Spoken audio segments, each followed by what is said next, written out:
Colonel Viktor Serebryakov arrived in Taimyr on April 23, 1961, aboard an An-12 military transport aircraft.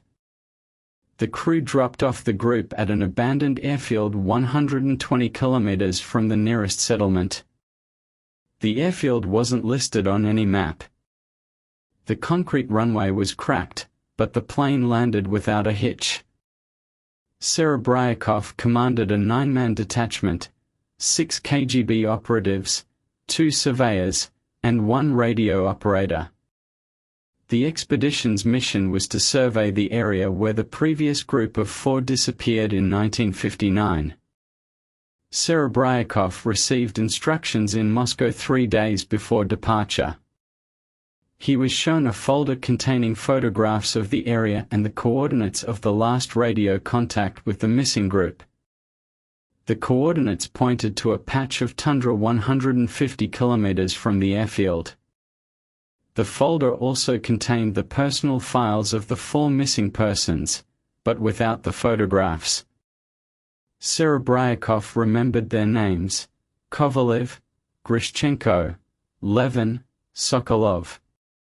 When he asked why there were no photographs, he was told they had been lost during archiving. The detachment unloaded their equipment and set up base camp near the airfield. Serebryakov ordered radio operator Mikhailov to check communications with Moscow. Mikhailov tuned the radio and transmitted a test message. A response arrived within 2 minutes. Communication was stable. Serebryakov ordered preparations to leave the next day. That night, one of the operatives, Tikhonov, approached Serebryakov and asked why the file didn't contain a description of what exactly the previous group had been searching for. Serebryakov replied that the mission was to map the anomalous magnetic zone. Tikhonov asked why operatives, not just surveyors, were needed for mapping. Serebryakov didn't know the answer and told Tikhonov to get on with his duties. In the morning, the detachment set out in all-terrain vehicles. The terrain was flat tundra with occasional rocky outcrops and patches of thawed earth. The temperature hovered around -5 degrees Celsius. Visibility was good. Serebryakov led the column by compass, but after an hour he noticed the compass needle had begun to waver. He stopped the column and checked the others' compasses. Everyone was pointing in different directions. Surveyor Nazarov took a backup magnetometer from his backpack and turned it on. The needle rotated continuously, not locking onto any one direction. Nazarov said they were in a zone of strong magnetic anomaly. Serebryakov ordered them to continue following the sun. The sun was low on the horizon, but its position allowed them to navigate. 3 hours later, the detachment reached the last radio contact point of the previous group. There were no signs of the camp or human presence on the terrain. Serebryakov ordered a search grid to be deployed with a 1-kilometer radius. The operatives dispersed into sectors. Serebryakov remained in the center with the radio operator and surveyors. Mikhailov tried to contact Moscow. The radio wasn't working. He checked the equipment, replaced the batteries, and reset the frequency. The radio transmitted a signal, but there was no response. Mikhailov suspected a magnetic anomaly was blocking communication. Serebryakov ordered them to continue trying every half hour. An hour later, the operatives returned. No one had found anything. Serebryakov decided to set up camp on the spot and conduct a more thorough survey in the morning. The team set up tents and built a fire. Nazarov took soil samples and recorded the coordinates using the stars. Serebryakov didn't sleep that night. He thought that if the previous group had disappeared here, there should have been traces left behind. In the morning, Serebryakov discovered that one of the operatives, Belav, was missing. His tent was empty, his belongings were still there. Serebryakov roused the others and organized a search. They found Belav 20 minutes later, 200 meters from the camp. He was standing in the middle of the tundra, looking at the horizon. Serebryakov called out to him. Belav didn't respond. Serebryakov came closer and touched his shoulder. Belav turned and looked at the colonel with an expression Serebryakov couldn't describe. Belav asked who Serebryakov was. Serebryakov repeated the question louder. Belav didn't answer. He looked at the colonel as if he were seeing him for the first time. Serebryakov ordered Tikhonov to help bring Belav to the camp. Tikhonov took Belav's arm. Belav didn't resist, but he walked slowly, as if he didn't understand where he was being taken. At the camp, Serebryakov sat Belav down by the fire and asked a few questions. Belav answered, but his answers made no sense. He couldn't remember his last name, rank, or place of birth. He couldn't remember how he got to Taimyr. When Serebryakov showed him an ID with his photograph, Belav studied the document for a few seconds, then said it wasn't him. Serebryakov ordered Surveyor Nazarov to examine Belav. Nazarov wasn't a doctor, but he had basic medical training. He checked his pulse, pupils, and reflexes. Everything was normal. Serebryakov gathered the remaining operatives and announced that Belav was temporarily suspended from duty. He ordered Tikhonov and another operative, Kravtsov, to keep an eye on Belav. Serebryakov then ordered the search for traces of the previous group to continue. The squad dispersed again. We move into sectors. 2 hours later, Surveyor Nazarov discovered a metal object half buried in the ground. He called Serebryakov. The object turned out to be a suitcase-sized aluminum box, covered in corrosion. The numbers 1959 were stamped on the lid. Serebryakov ordered the box opened. Nazarov pried the lid open with a crowbar. Inside were documents wrapped in waterproof cloth and a notebook. Serebryakov unfolded the cloth. The documents were travel documents and instructions for the 1959 expedition. The instructions mentioned the mission to map the magnetic zone, but also included an additional clause: find and survey an object designated Point Alpha. Serebryakov opened the notebook. The handwriting was illegible, but he was able to read a few entries. The last entry was dated June 3, 1959. It read, "Levin doesn't remember who he is. Grishchenko doesn't either. Kovalev tries to keep track, but he forgets what he wrote down. I don't know my name anymore." The signature was missing. Serebryakov closed the notebook and put it in his pocket. He didn't read the entry aloud. He ordered Nazarov to continue searching for other traces of the previous group.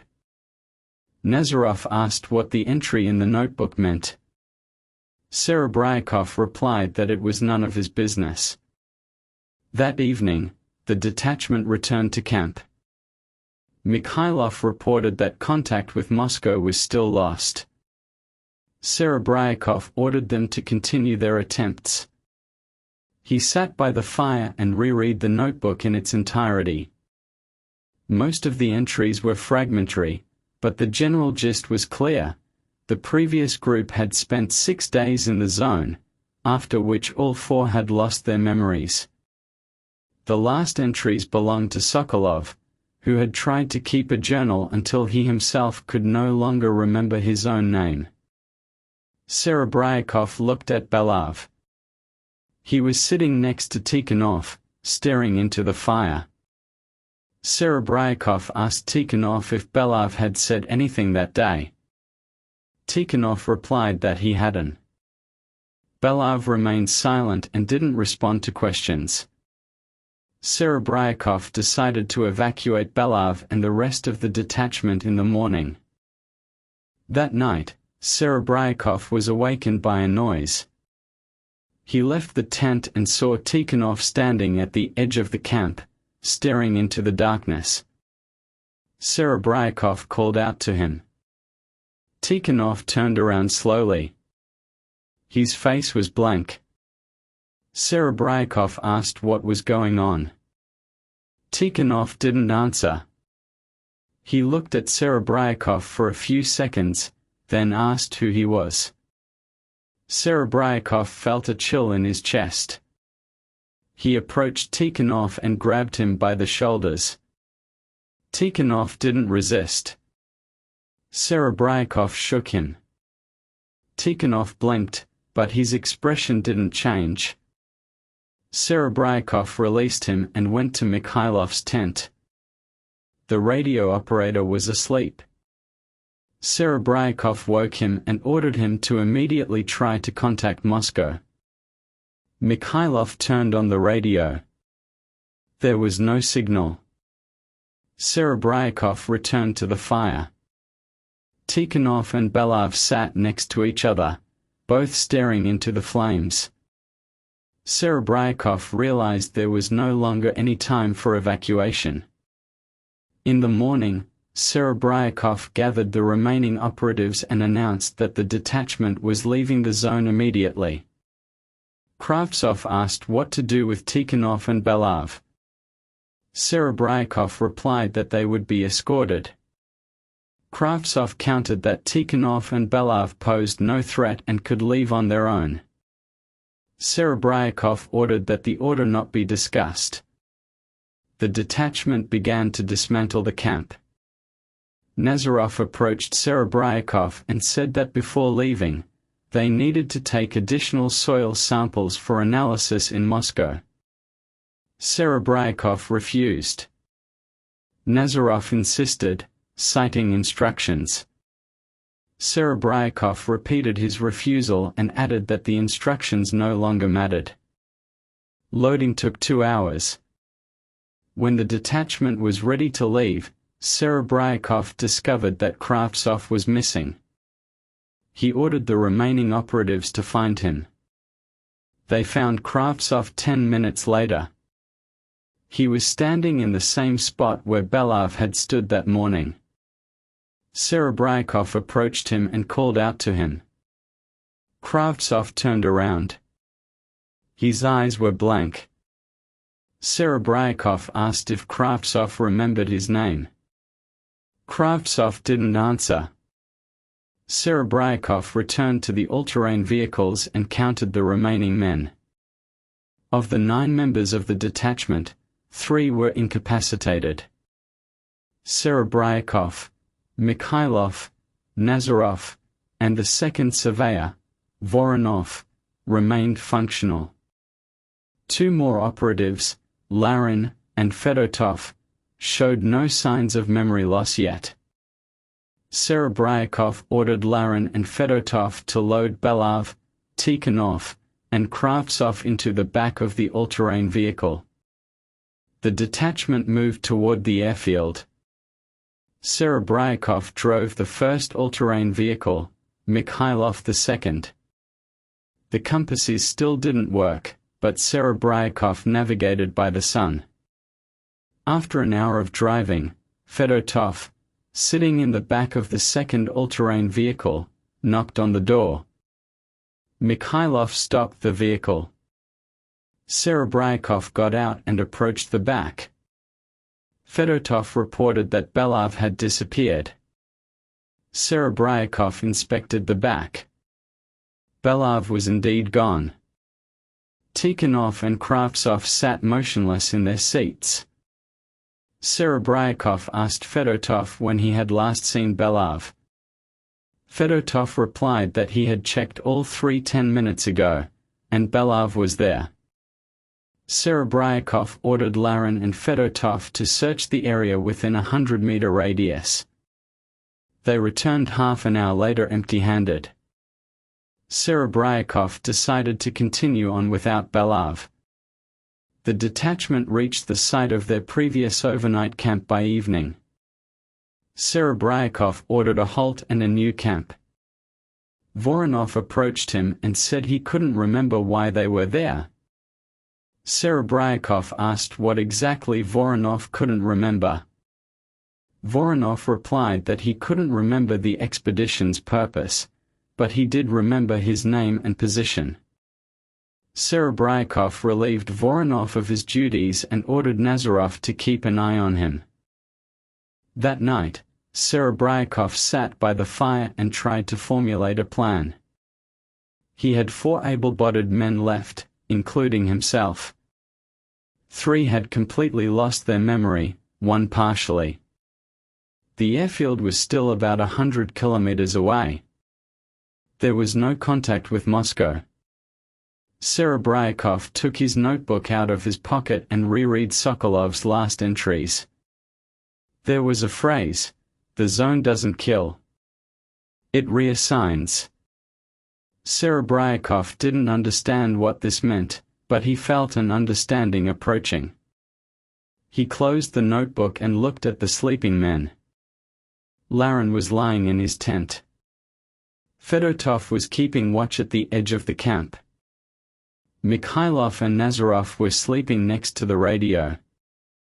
Tikhonov, Kravtsov, and Voronov were sitting by another fire, motionless as statues. Serebryakov stood up and approached Fedotov. Fedotov looked around. Serebryakov asked how he was feeling. Fedotov replied that he was fine.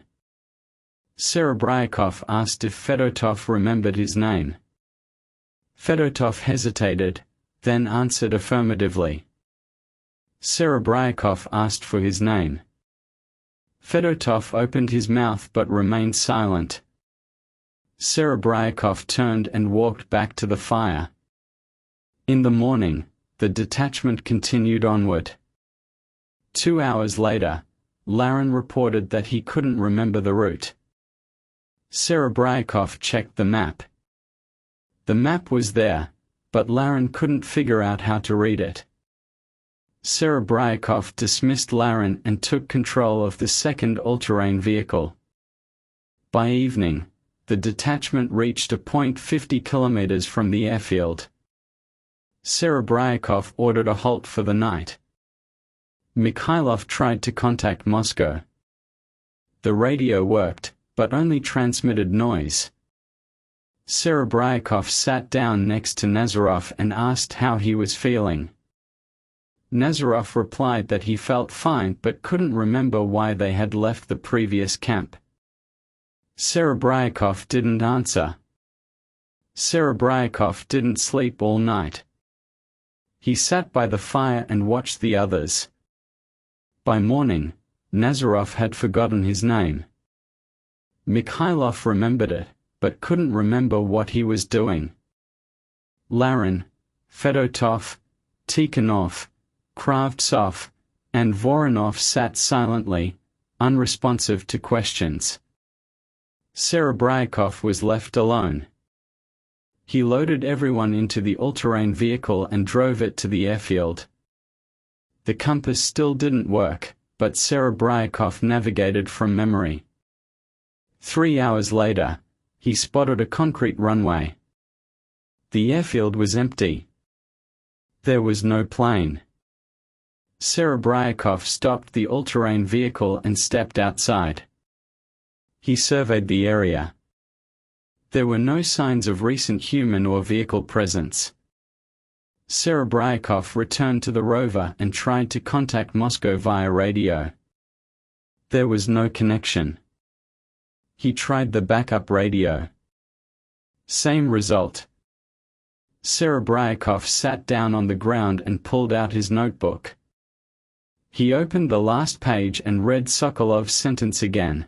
"The zone doesn't kill. It reassigns." Serebryakov thought about what had happened to the previous group. They had lost their memories and probably remained in the zone. But why hadn't they returned? Why hadn't anyone found them? Serebryakov stood up and walked over to the rover. Nazarov was sitting in the back, staring into space. Serebryakov asked him if he remembered anything. Nazarov looked at him and nodded slowly. Serebryakov asked what exactly. Nazarov replied that he remembered his name before, but that it no longer fit. Serebryakov felt a heaviness in his head. He sat down next to Nazarov and asked him what he meant. Nazarov replied that the name was connected to a past that no longer existed. Serebryakov asked where this past was. Nazarov didn't answer. Serebryakov returned to the radio and tried to contact Moscow again. The radio transmitted a signal, but there was no response. Serebryakov realized there would be no help. He decided to remain at the airfield and wait. 3 days later, a helicopter landed at the airfield. 2 soldiers and a KGB officer emerged. The officer introduced himself as Major Krylov. He asked Serebryakov where the rest of the detachment were. Serebryakov pointed to an all-terrain vehicle.